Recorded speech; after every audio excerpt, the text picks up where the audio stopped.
Hey everyone, I hope all you're doing good. तो आज हम पढ़ेंगे स्ट्रक्चर ऑफ एटम के बारे में, atom and its fundamental particles. Dalton in 1808 proposed that matter is made up of extremely small invisible particles called atom. In 1888 Dalton ने एक theory propose की थी जिसमें उसने बताया था that matter is made up of, जो हमारा मैटर होता है वो बहुत स्मॉल और इनविजिबल पार्टिकल से मिलके बना होता है जिसको हम एटम बोलते हैं. एटम्स मेनली हमारा 3 पार्टिकल से मिलके बनता है जिसको हम इलेक्ट्रॉन, प्रोटॉन, न्यूट्रॉन बोलते हैं. और इन्हीं पार्टिकल्स को फंडामेंटल पार्टिकल्स बोलते हैं. अब हमारे इलेक्ट्रॉन, प्रोटॉन और न्यूट्रॉन में क्या डिफरेंस है इस टेबल से आप देख सकते हो. डिस्कवरी कैसे हुई थी इसकी? इलेक्ट्रॉन की डिस्कवरी किसने की थी? जे थॉमसन ने. प्रोटॉन की किसने की थी? हमारे गोल्डस्टेन ने. और न्यूट्रॉन की चैडविक ने. ऐसे इसकी चार्ज है, ये इसकी relative charge relative to proton है. इलेक्ट्रॉन पे हमारा माइनस नेगेटिव चार्ज होता है, प्रोटॉन पे हमारा +1 चार्ज होता है और न्यूट्रॉन पे हमारा 0 चार्ज होता है. न्यूट्रॉन हमारा न्यूट्रल होता है.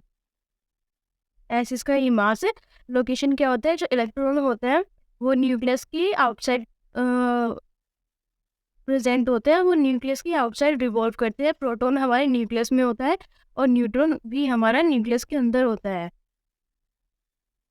अब है हमारा एटॉमिक मॉडल्स. वैसे बहुत सारी थ्योरीज दी गई थी बट मेनली हमारी 3 थ्योरीज को ही रिकॉग्नाइज किया जाता है. फर्स्ट हमारी दी थी जे थॉमसन ने, जिसको कोडिंग मॉडल भी बोला जाता है. जे थॉमसन वो फर्स्ट पर्सन थे जिन्होंने एटम के स्ट्रक्चर को एक्सप्लेन किया था. इनके अकॉर्डिंग जो एटम होता है वो पॉजिटिवली चार्ज पेयर होता है जिसमें नेगेटिव चार्ज प्रेजेंट होता है सर्टेन प्लेसेस पे, लाइक प्लम्स इन पुडिंग या वाटरमेलन में जो सीड्स होती है, लाइक जो वाटरमेलन में सीड्स होती है उसको हम इलेक्ट्रॉन बोलेंगे, नेगेटिवली चार्ज बोलेंगे. बट जो रेडिश पार्ट होता है उसको हम क्या बोलेंगे? उसको हम पॉजिटिव स्पेयर बोलेंगे. ही प्रपोज दैट, इन्होंने क्या बताया?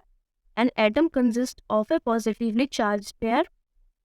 जो हमारे रेड एडेबल पार्ट था इसको किससे डिनोट किया? ये पॉजिटिवली चार्ज स्पेयर बोला गया है इसको. और जो इलेक्ट्रॉन से उसको सी से डिनोट किया गया है. और जो सी होती है वो पॉजिटिवली चार्ज, मतलब हमारे रेड एडेबल पार्ट में वो एम्बेडेड होती है.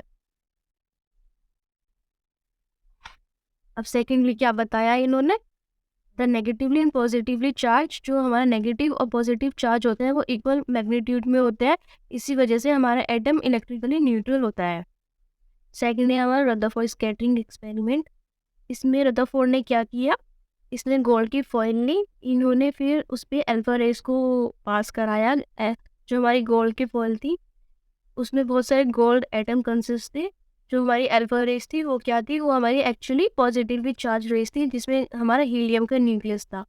अब जब इन्होंने एक गोल्ड फॉइल पे अल्फा रेस को पास कराया गया तो उससे क्या ऑब्जर्वेशन हुई? उससे क्या हुआ? जो बहुत सारे फास्ट मूविंग अल्फा पार्टिकल्स थे वो हमारे स्ट्रेट चले गए गोल्ड फॉइल के, और कुछ हमारे डिफ्लेक्ट हो गए लार्ज एंगल से और स्मॉल एंगल से, कुछ हमारे बाउंस बैक हो गए. नाउ हमारा कंक्लूजन क्या निकला? जो हमारे अल्फा पार्टिकल्स स्कैटर्ड हुए थे एक्सपेरिमेंट में उसका क्या कंक्लूजन निकला? Most of the space of atom is empty. जो हमारा स्पेस था एटम का वो मोस्टली हमारा एम्प्टी था. जो स्पेस हमारा ऑक्यूपाई किया था न्यूक्लियस ने वो नेग्लिजिबल था किसकी कंपैरिजन टू एटम, बिकॉज हमारा most of the space empty था. नाउ इसके फीचर्स क्या थे एक्सपेरिमेंट की? अकॉर्डिंग टू रदरफोर्ड, इन्होंने क्या बताया?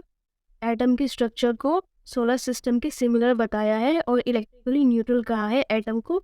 लाइक हमारा एटम इलेक्ट्रिकली न्यूट्रल कब होगा? जब उसमें नेगेटिव चार्ज और पॉजिटिव चार्ज इक्वली मैग्नीट्यूड में प्रेजेंट होगा.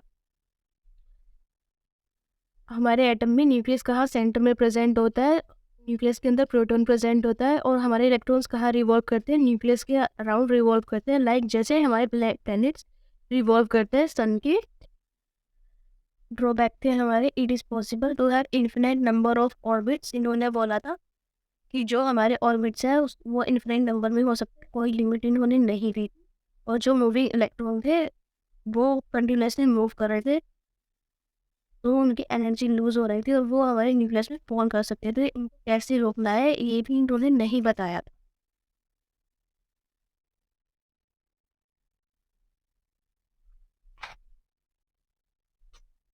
थर्ड है हमारा बोहर मॉडल ऑफ एटम। अब नील बोहर ने 1912 में हमारे स्ट्रक्चर ऑफ एटम का मॉडिफाइड मॉडल दिया था, जिसमें इन्होंने बताया जो हमारे एटम के अंदर इलेक्ट्रॉन्स होते हैं वो हमारे एक डेफिनेट सर्कुलर पाथ पे रिवॉल्व करते हैं, जिसको हम बोलते हैं ऑर्बिट्स या डिस्क्रीट ऑर्बिट्स। जब ये इलेक्ट्रॉन्स हमारे डेफिनेट ऑर्बिट्स पे या हमारे डिस्क्रीट ऑर्बिट्स पे रिवॉल्व करते हैं तो ये एनर्जी रेडिएट नहीं करते हैं। और जो ये हमारे ऑर्बिट्स होते हैं, ये हमारे ऑर्बिट्स हैं, इनको हम किससे डिनोट करते हैं, लाइक ये हमारा की शेल LMN, और इसको हम 1 2 3 4 नंबर से डिनोट करते हैं। ये है हमारा Bohr atomic model. I hope आपको मेरा ये कंटेंट समझ आया होगा। कोई भी डाउट हो तो प्लीज़ आप मेरे को कमेंट सेक्शन में पूछो। नोट्स और लैंग्वेज तो बिल्कुल मैंने स्मूथ और इनफॉर्मल वे में ही प्रिपेयर करने का ट्राई किया है। आपको वीडियो समझ आई हो, बेनिफिशियल लगी हो, so please do like, share and subscribe my channel.